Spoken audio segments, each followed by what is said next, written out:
High everyone, welcome to my first mini blog. आज चाहिँ म र मेरी माया त तल धेरै गर्मी भएर माथितिर जाँदैछौँ। अब हेर्नुहोस् हामी कहाँसम्म पुग्छौँ भनेर शक्ति खरको पुल हुँदै यता गढी जाने बाटो हुँदै हामी चाहिँ डरबेटार यहाँ रिफ्रेस पोइन्ट हुँदै गढी जाने बाटो जाँदैछौँ।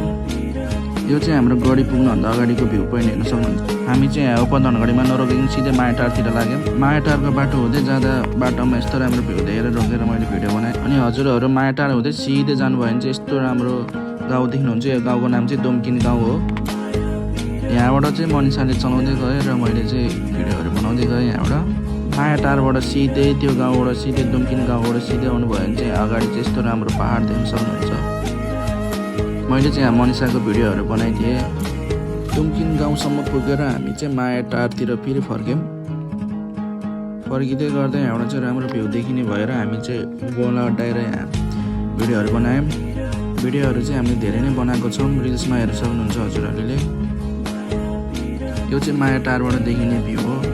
एकदमै रमाइलो र राम्रो छ, हेर्न सक्नुहुन्छ। यहाँ होमस्टेहरू पनि टन्नै छ। यहाँ चाहिँ राम्रो भ्यू देखेर मैले मनिषालाई मोबाइल दिएर भिडियोहरू बनाउन लगाएँ। मायाटार हुँदै आउँदाखेरि यहाँ नयाँ कटेज बनेको रहेछ। यहाँ हामी चिया खान रोक्यौँ। यहाँ ठुलो पानी परेर हेर्न सक्नुहुन्छ।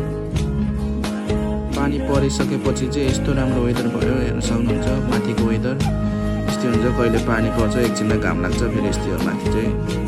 अब चाहिँ हामी यहाँ तल झरेर डरबेटारमा गएर मोमो चाउमिन अर्डर गरेर खाएर घरतिर लाग्छौँ। आजको लागि मिनी ब्लग यति नै। भोलि फेरि अर्को मिनी ब्लग आउनेछ। धन्यवाद।